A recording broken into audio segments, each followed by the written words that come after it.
നമസ്കാരം, രുചികളുടെ ലോകത്തിലേക്ക് എല്ലാവർക്കും ഒരിക്കൽ കൂടി സ്വാഗതം. അപ്പോൾ ഞങ്ങൾ ഇൻട്രോയുടെ സ്ഥലമൊക്കെ ഒന്ന് മാറ്റി. ഇപ്പോൾ ടെറസിൻ്റെ മുകളിലാണ്. കുറച്ച് വെയിലൊക്കെ ഉണ്ടായിരുന്നു, ഇപ്പോൾ ഒന്ന് വെയിലൊക്കെ താന്നിട്ടുണ്ട്.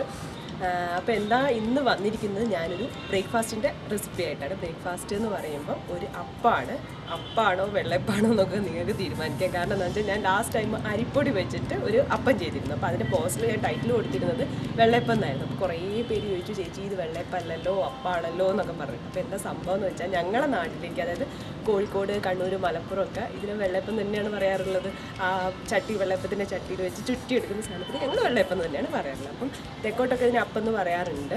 അപ്പം ഞാൻ പറ്റിച്ചൊന്നുമല്ല, ഞങ്ങൾ നാട്ടിൽ പറയുന്നത് പറഞ്ഞതെന്ന് മാത്രമേ ഉള്ളൂ. അപ്പോൾ എന്തായാലും വെള്ളയപ്പായാലും അപ്പായാലും ഞാനിവിടെ അത് റാഗി വെച്ചിട്ടാണ് ചെയ്തിരിക്കുന്നത്. അപ്പോൾ റാഗി എന്ന് പറയുമ്പോൾ അറിയാം, നല്ല ഹെൽത്തി ആയിട്ടുള്ള ഒരു ധാന്യമാണ്. അപ്പം അതുകൊണ്ട് തന്നെ അതിൻ്റെ ആ ടേസ്റ്റിൽ ചില ആൾക്കാർക്ക് അത്ര ഇഷ്ടമായിട്ടില്ല റാഗിയുടെ. പക്ഷേ ഈ ഒരു വെള്ളയപ്പം ചെയ്തിരിക്കുമ്പോൾ ഒരു ഡിഫറൻസുമാണ്. എപ്പോഴും ഒരേപോലെ തന്നെ അല്ലാതെ റാഗി കാച്ചുകയൊക്കെയാണ് നമ്മൾ ചെയ്യാറ്. അപ്പോൾ അതിന് പകരമായിട്ട് ഇങ്ങനെ ചെയ്ത് കഴിയുമ്പോൾ ഒരു ഡിഫറൻസും ആവും, കുറച്ചും കൂടി ഹെൽത്തിയർ ആയിട്ടുള്ള ഒരു വേഷനും ആവും. അപ്പം എങ്ങനെയാണ് ഇത് ഉണ്ടാക്കുക എന്നുള്ളത് നമുക്ക് എന്തായാലും ഒന്ന് കണ്ടുവരാം. അതിന് മുമ്പായിട്ട് നിങ്ങൾ ആദ്യമായിട്ടാണ് രുചികരം ചാനൽ കാണുന്നതെങ്കിൽ സബ്സ്ക്രൈബ് ചെയ്യാൻ മറക്കരുത്. അതുപോലെ തന്നെ എൻ്റെ തൊട്ടടുത്തൊരു കുഞ്ഞു ബെൽ ബട്ടൺ കാണും. അപ്പോൾ അതൊന്ന് ക്ലിക്ക് ചെയ്ത് കഴിയുമ്പോൾ ഞാൻ ഇതുപോലത്തെ പുതിയ റെസിപ്പീസുമായിട്ട് വരുമ്പോൾ നിങ്ങൾക്ക് അതിൻ്റെ നോട്ടിഫിക്കേഷൻ ലഭിക്കുന്നതാണ്. അപ്പോൾ നമുക്ക് കിച്ചണിലോട്ട് പോകാം. അപ്പോൾ റാഗി അപ്പം ഉണ്ടാക്കാൻ വേണ്ടി ഞാൻ റാഗിയുടെ പൗഡറാണ് എടുത്തിരിക്കുന്നത്. അപ്പോൾ ഇത് 2 കപ്പ് എടുത്തിട്ടുണ്ട്. 2 കപ്പ് എന്ന് പറഞ്ഞാൽ ഞാൻ ഒരു കപ്പ് 250 ml ഒരു കപ്പാണ് എടുത്തിരിക്കുന്നത്. അങ്ങനത്തെ 2 കപ്പിന് കൂടെ എടുത്തിരിക്കുന്നത് അവലാണ്. അവൽ എന്ന് പറഞ്ഞാൽ ഇത് നേരിയ അവൽ ആണ്. ഇങ്ങനത്തെ നമ്മൾ സാധാരണ ഗോതമ്പിൻ്റെ വെള്ളപ്പത്തിനൊക്കെ ഞാൻ ഉപയോഗിച്ച് ഇത് തന്നെയാണ്. അപ്പോൾ അത് ഞാൻ 1 കപ്പ് എടുത്തിട്ടുണ്ട്. കൂടെ വേണ്ടത് ഈസ്റ്റാണ്. ഈസ്റ്റ് ഞാനിവിടെ എടുത്തിരിക്കുന്നത് 1 ടീസ്പൂണാണ്. എന്നോട് കഴിഞ്ഞ ഗോതമ്പിൻ്റെ അപ്പത്തിൻ്റെ റെസിപ്പിയിൽ ഒരുപാട് പേര് ചോദിച്ചിട്ടുണ്ട് ഈസ്റ്റ് ഇടുന്നില്ലെങ്കിൽ എന്താ ചെയ്യാമെന്ന്. അപ്പോൾ നിങ്ങൾക്ക് തേങ്ങാ വെള്ളം ഉപയോഗിക്കാം. അതായത് 1 തേങ്ങയുടെ വെള്ളം എന്നുള്ള കണക്ക്, അത് ഏതാണ്ട് ഒരു 3/4 കപ്പോളം വരുവാണെങ്കിൽ അത് ഉപയോഗിക്കാം. പിന്നെ 2 ടീസ്പൂൺ പഞ്ചസാര ഞാൻ എടുത്തിട്ടുണ്ട്. അതുപോലെ ആവശ്യമായിട്ടുള്ള ഉപ്പ് ഇവിടെ എടുത്തിട്ടുണ്ട്. അപ്പം ഞാനിനി ഇതിൻ്റെ അരച്ചെടുക്കാൻ പോവാണ്. അപ്പം മിക്സിയുടെ ജാറിലോട്ട് നമുക്ക് ആദ്യം റാഗി പൗഡർ ചേർത്ത് കൊടുക്കാം. ഇത് ഞാനിപ്പോൾ കടയിൽ നിന്ന് വാങ്ങിച്ച പൗഡറാണ്. നിങ്ങൾക്ക് റാഗി പൊടിച്ച് വേണമെങ്കിൽ എടുക്കാം. പൊടി വറുക്കേണ്ട ഒരാവശ്യമില്ല. അവലിട്ട് കൊടുക്കുകയാണ്. അതുപോലെ ഈസ്റ്റ്, പഞ്ചസാര. അപ്പം ഞാൻ ഇതിലോട്ട് ഇനി അരച്ചെടുക്കാനുള്ള വെള്ളം ഒഴിച്ചു കൊടുക്കുകയാണ്. നോക്കിയിട്ട് നമുക്ക് ആവശ്യത്തിന് അരച്ചെടുക്കാനുള്ള ഒരു പാകത്തിന് ഒഴിച്ചു കൊടുത്താൽ മതി. അപ്പം കുറവാണെന്ന് തോന്നുവാണെങ്കിൽ പിറ്റേ ദിവസം ഉണ്ടാക്കുന്നതിന് മുമ്പ് ഒഴിച്ചു കൊടുത്താൽ മതി. പിന്നെ വേറൊരു കാര്യമുള്ളതെന്ന് വെച്ചാൽ ഇപ്പം ഞാൻ വെള്ളമാണ് ഉപയോഗിക്കുന്നത്. നിങ്ങൾക്ക് തേങ്ങാപ്പാലുണ്ടെങ്കിൽ ഇതിന് പകരം തേങ്ങാപ്പാലും ഉപയോഗിക്കാൻ പറ്റുന്നതാണ്. ഞാനിതൊന്ന് അരച്ചെടുക്കുകയാണ്. അപ്പോൾ നമ്മളിവിടെ അരച്ചെടുത്തിട്ടുണ്ട്. ഇനി ഞാനിതൊരു പാത്രത്തിലോട്ട് ഒഴിച്ചു കൊടുക്കുകയാണ്.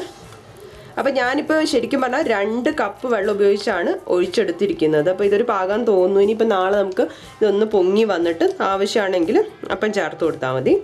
അപ്പോൾ നമ്മളിത് പാത്രത്തിലോട്ട് മാറ്റിയിട്ടുണ്ട്. ഇനി ഞാൻ ചെയ്യാൻ പോകുന്നത് നിങ്ങൾക്ക് അറിയായിരിക്കും, ഞാൻ അപ്പോ അതുപോലെ തന്നെ ദോശയും ഒക്കെ ഉണ്ടാക്കുന്ന സമയത്ത് കൈ വെച്ചിട്ടൊന്ന് മിക്സ് ചെയ്ത് കൊടുക്കാറുണ്ട്. അപ്പം കഴുകിയതിന് ശേഷം ജസ്റ്റ് ഒന്ന് മിക്സ് ചെയ്ത് കൊടുക്കുക. അത്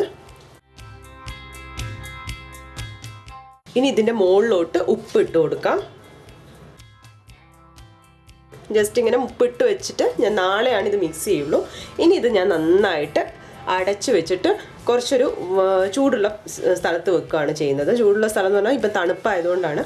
അപ്പോൾ പൊങ്ങി വരാൻ കുറച്ച് സമയം എടുക്കും. സാധാരണ നോർമലി ഒരു 6 to 7 hours ഇത് ശരിക്കും ഫെർമെൻ്റായി വരേണ്ടതാണ്.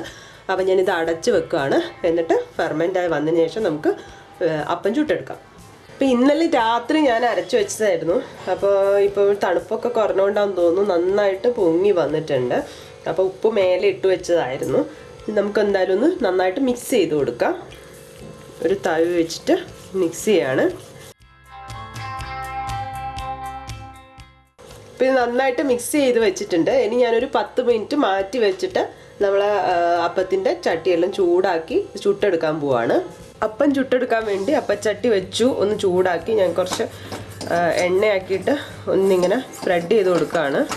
ഇനി നമുക്ക് കൂട്ട് ഇതിലോട്ട് ഒഴിച്ചു കൊടുക്കാം.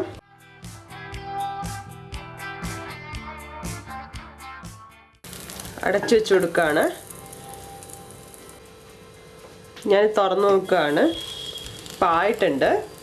ഞാനിത് എടുക്കാൻ പോവാണ്.